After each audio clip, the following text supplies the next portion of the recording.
Storm Hans hit Europe, rapidly turning peaceful spring landscapes into destroyed and flooded areas. Russian meteorologists have exhausted all adjectives in an attempt to describe the wave of temperature records. Passengers spent 8 hours on a plane without food or water. International flights were disrupted due to the most powerful thunderstorm in decades in New Zealand. Watch the full review of climate events that took place from April 16th to 22nd, and you will learn about the hidden threat these events point to, but one that almost no one is talking about.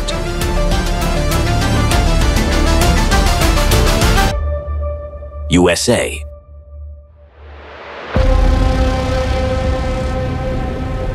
The United States faced a new series of powerful storms.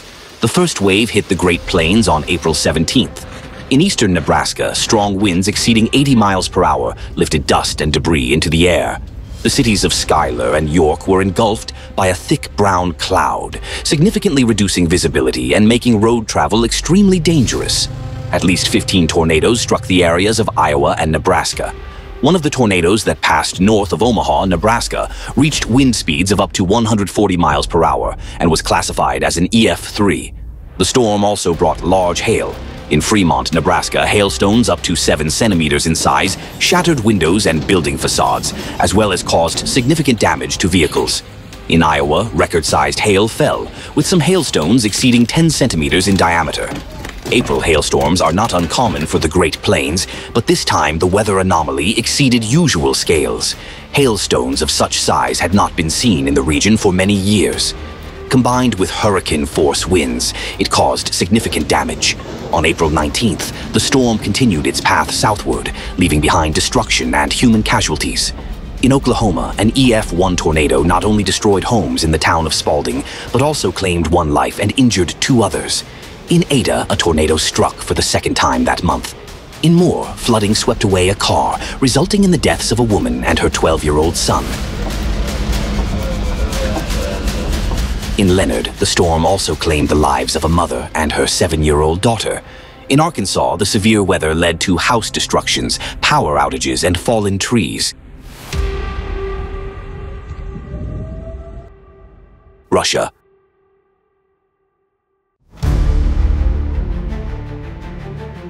Winter suddenly returned to Siberia. After an abnormal warm spell, a sharp drop in temperature followed, bringing blizzards, snowstorms, and hurricane-force winds. The most affected region was Novosibirsk Oblast. On April 19th, a powerful blizzard struck the area.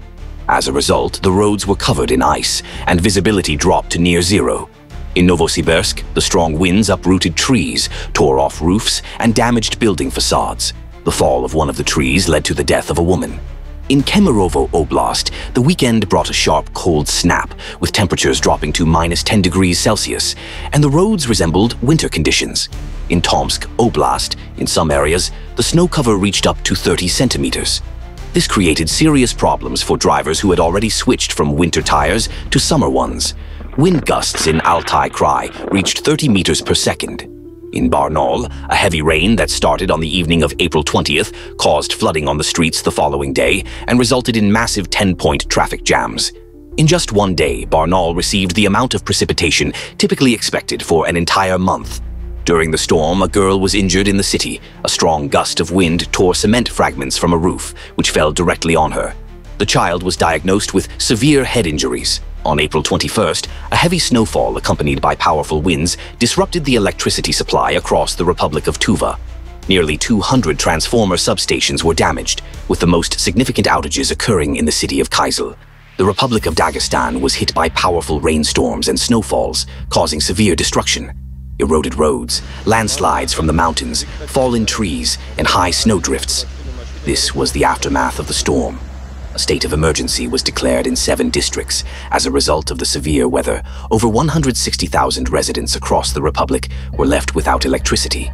In Makhachkala, 73 millimeters of precipitation fell over the course of 2 days, almost 4 times the usual amount for the entire month of April.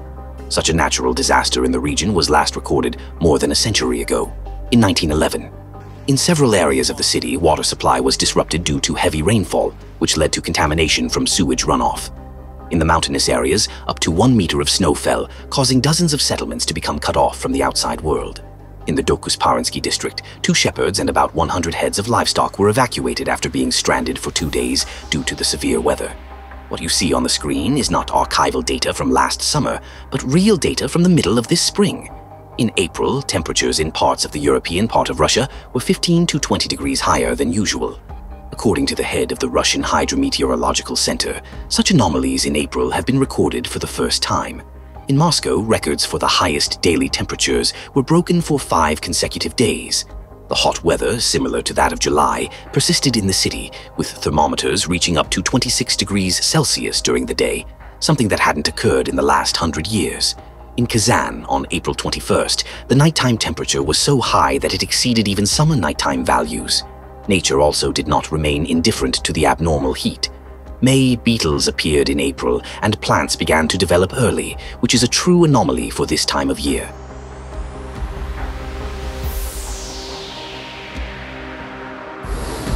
Storm Hans. Storm Hans, which hit Western Europe starting from April 15th, was accompanied by heavy rainfall, hurricane-force winds, flooding, and snowfall. The Italian region of Piedmont was hit hardest by the storm, resulting in a state of emergency being declared. Preliminary estimates suggest the damage amounts to tens of millions of euros. In just 48 hours, up to 500 millimeters of rainfall fell here, a record for the region. In the city of Turin, a man died after drowning in his own home. In Piedmont, at least 500 landslides were recorded, leading to the isolation of several settlements. In the Veneto region, a tragedy occurred. A father and son died when their car fell into a hole that had formed on a bridge and was swept away by the fast-moving current. In the Valle d'Aosta region, over 7,000 homes were left without electricity. In the French Alps, avalanches were triggered by heavy snowfall. One of them proved fatal. 1 person lost their life. In Tignes, a well-known mountain resort, the snow cover reached 120 centimeters in just a few hours. Under the weight of the snow, trees fell, blocking roads and damaging power lines. A total of 5,400 homes were left without electricity. In Switzerland, snowfall of such magnitude led to a breakdown of the transportation system. Both roads and railways were blocked, and many settlements were left without electricity. A state of emergency was declared in Zermatt, a famous ski resort. Emergency assistance points were also set up. Experts note that in the central part of Valais, snowfall of such intensity in April had not occurred in almost half a century, since 1976. Poland. On April 18th, a powerful storm hit Poland, bringing strong winds, heavy rainfall, and hail. The greatest damage was recorded in the Subcarpathian and Lublin voivodeships. The storm caused street and house flooding from mudslides, roof destruction, and damage to cars. Trees were uprooted, and entire districts were left without electricity. Emergency services made nearly 700 trips to the disaster sites. In the city of Puławy, the storm caused a complete halt in train services. In the city of Tarnograd, a powerful hailstorm caused severe damage to agriculture in just a few minutes. According to farmers, the damage amounted to up to 100% of the crops. Rapeseed fields were the most affected, along with black currants, raspberries, and young fruit trees. The city's mayor called the event a tragedy for the agricultural sector and emphasized that the scale of the disaster was completely unexpected.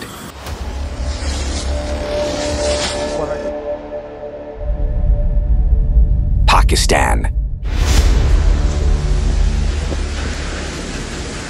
On April 16th, a powerful storm with heavy rain and thunderstorms hit northern Pakistan. In just 2 days, the severe weather claimed the lives of at least 9 people.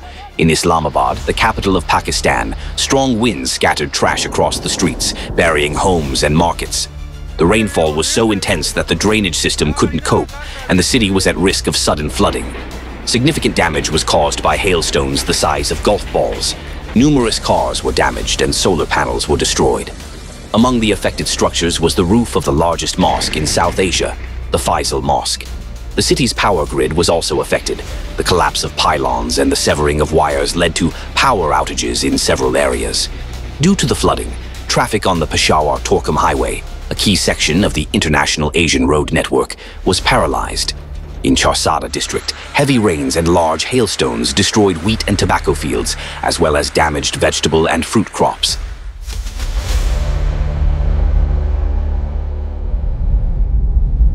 New Zealand.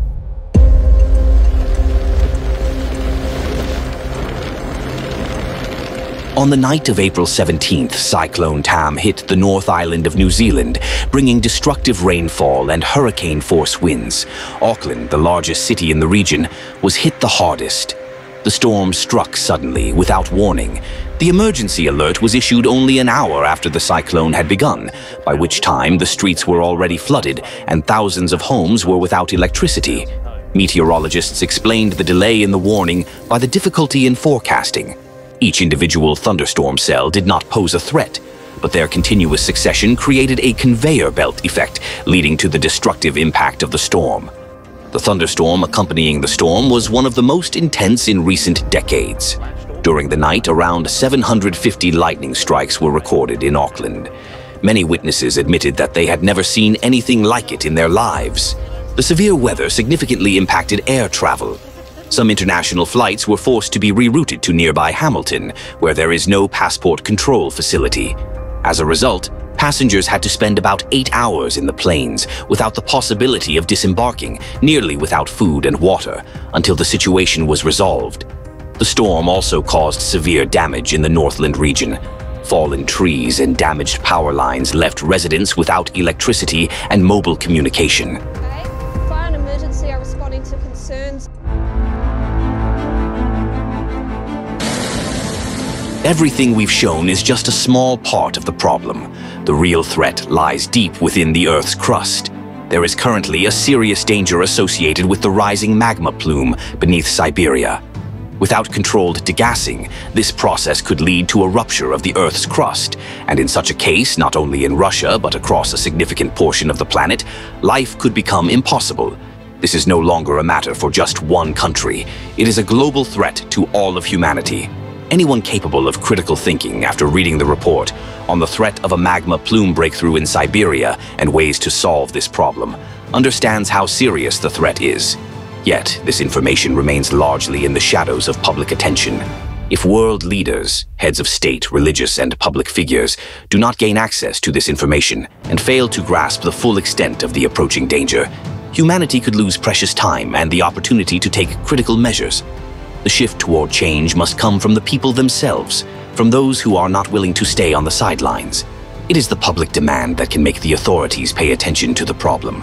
We cannot wait for someone else to solve this for us. The responsibility lies with each and every one of us.